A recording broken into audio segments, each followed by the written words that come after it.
Hey everybody, it's Daryl back again. So what you're fixing to watch is a swarm removal that I did this past weekend. I did the intro driving into the barn, and the audio on it is aggravating even for me to even try to get through on the editing. So I know y'all don't want to hear it, but it's a very large swarm. There is wind noise in this because of where it was located at, and the wind was cooking that day. Very windy. So we're gonna do our best to edit out as much of the wind noise as we can, and this is a very big swarm. So we just got here where the swarm's at, and oh my God, in all the years of me doing swarm removals, look at the size of that one. That is a beast. That's gonna fill this 10 frame hive up. I'm gonna back my truck up here where the tailgate's level with it and set everything up. So what we got here is a very windy day, and I'm gonna do voiceovers instead of playing crappy YouTube music. But as you can see, this is a very large swarm, and all I'm gonna do now is back the truck up to it. I wish the bird bath was a little taller, and I probably could have picked the bird bath up, just the top of it, and shook it in the hive. But I think with the way the wind was blowing and the size of the swarm, that it probably just fell all over the ground, and I'd have had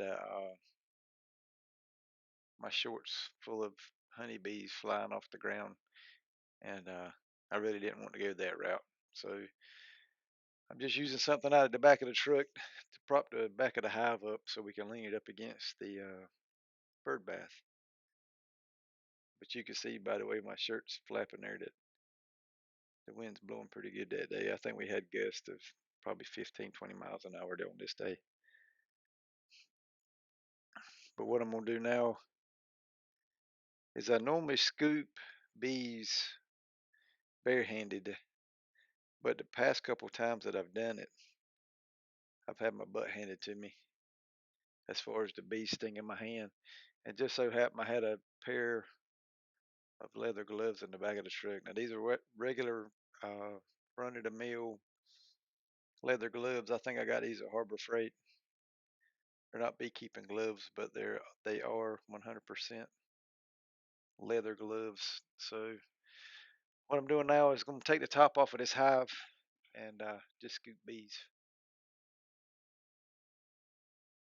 I didn't really know how thick this swarm was until I got to doing this, but like I said in the first part of the video, this is the largest swarm I have ever went and got myself.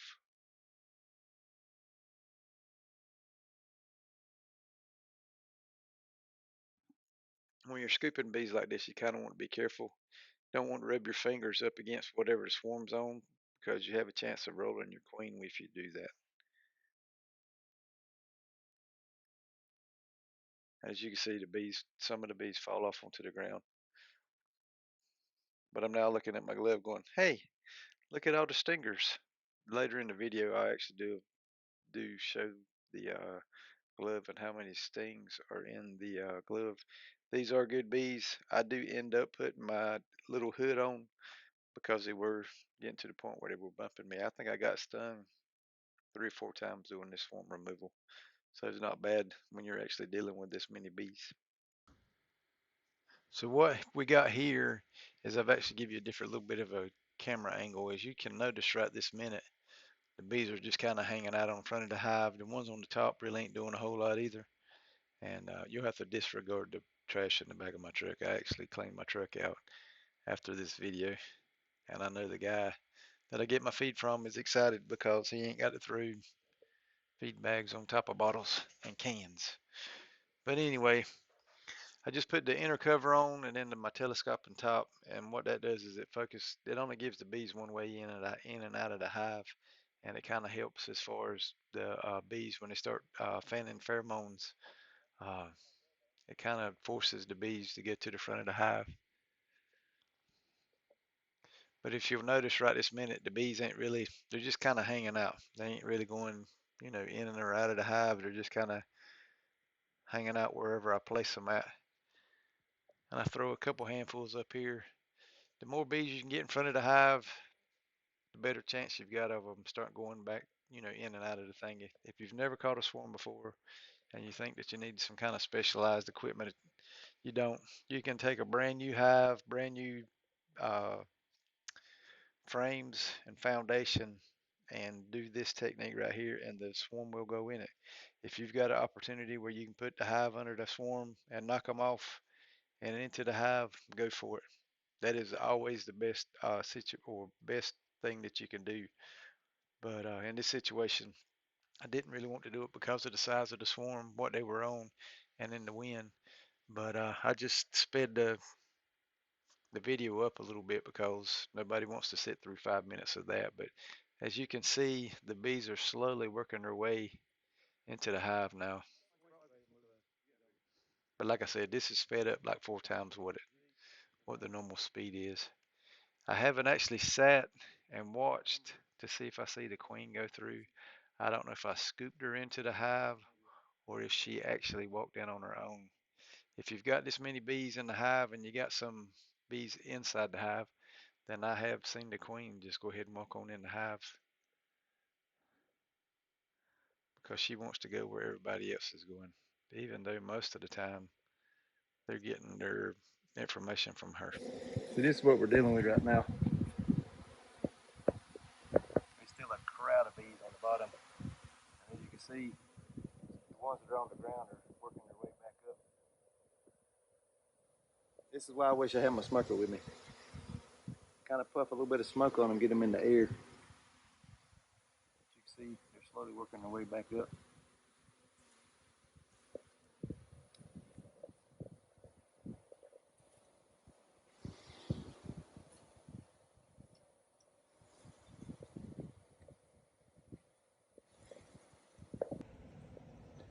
So this is why I put my glove on a while ago. Those are all stinkers.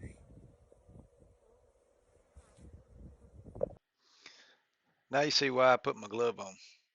They was probably, I wouldn't be scared to say 30 or 40 stings in that glove.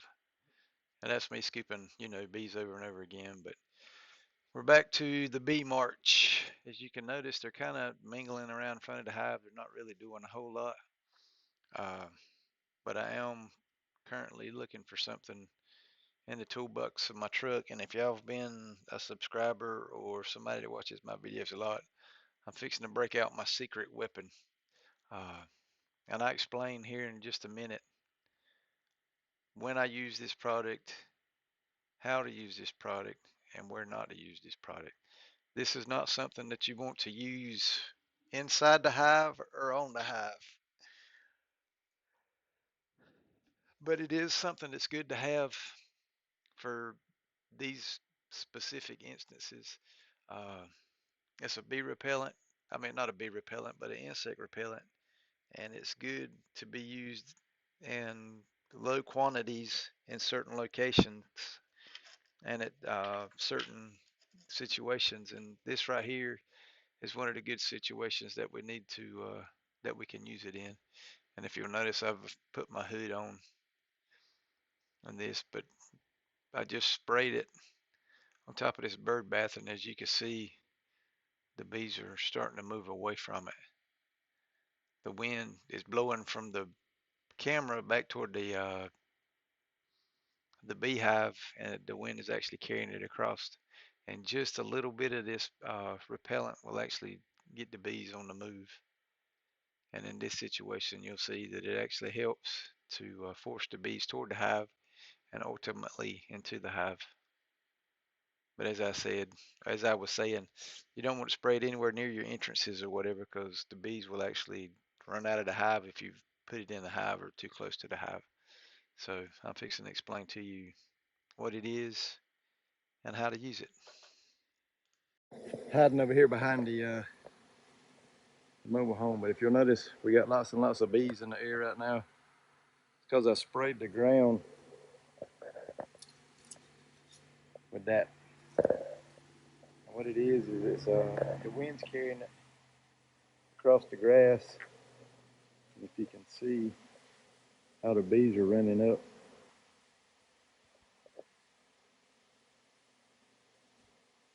And across there, and they're just pouring into the hive now. Trying to get away from it.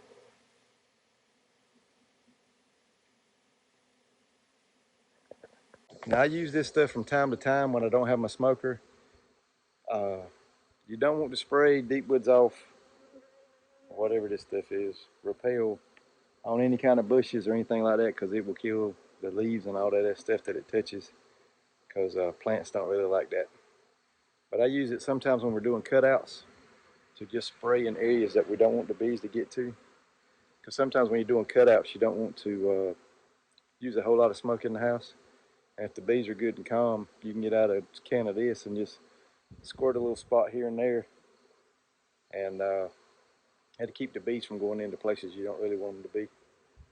And you don't stink the whole entire house up, make it smell like a smokehouse by the time you get done. So we're going to give these bees a little time to cool off and calm down and get in the hive, and we're going to load them up and head to the house. But we'll do some more video of them running in the hive.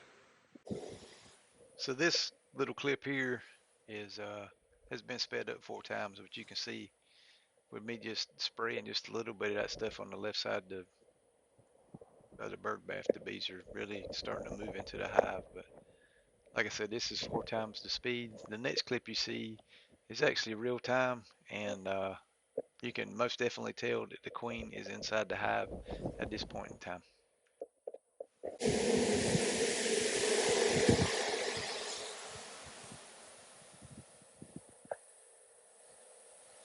This is actual time, it's not sped up one bit.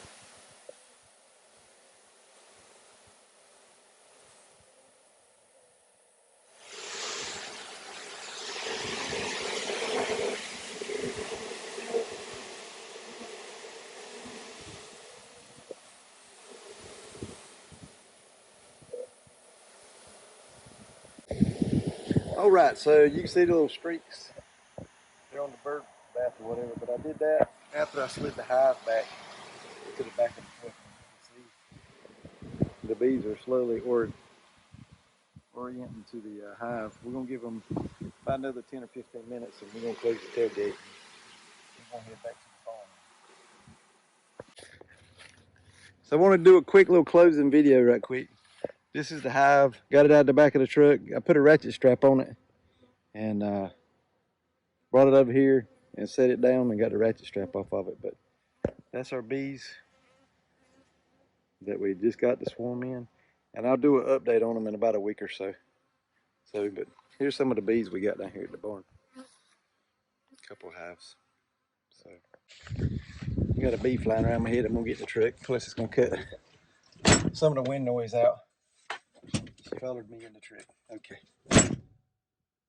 So what we did on this one was we set the box up. Y'all seen that where I backed up to the hive or backed up to the bird bath or whatever, and then we scoop bees and put them in the hive. And the reason why we do that is if you start getting bees in the hive, then that'll get the other bees to start moving in that direction. Now what's in there is plastic foundation. Not a big fan of plastic foundation, but that's all I got right now, so that's what we're going to use. I had a swarm in that hive and it actually left. Not sure why, but we're going to try it again. I hope that one don't leave, because I guarantee you that's probably around 6 pounds of bees. I have never in all my life seen a swarm that big. It's huge. But hopefully they'll stay. I normally try to check for the queen, but that's a lot of bees, and we're starting to lose daylight, plus the wind's blowing kind of bad. And I really don't want to mess with them this afternoon. I got some other stuff I need to get done. We were working on some stuff a while ago when I got the call about it. So if you don't have your smoker with you, which I normally don't promote smoking a swarm, but in that situation, it'd have been a good thing to have to get them up off the ground and to get them running up the bird bath. But if you don't have it, you can use that repel, deep woods off, any kind of mosquito repellent. Just don't spray the bees. Don't spray anywhere near the hive because the bees won't go in the hive if it smells like that stuff. So that's it. We got a swarm in a box. Like I said a while ago, we'll do an update on it probably a week or so and see if those bees actually draw out on those wax foundations. So hope y'all enjoyed the video. If you got any questions, leave them in the comments below. We love y'all. We appreciate y'all, and we'll see you on the next one.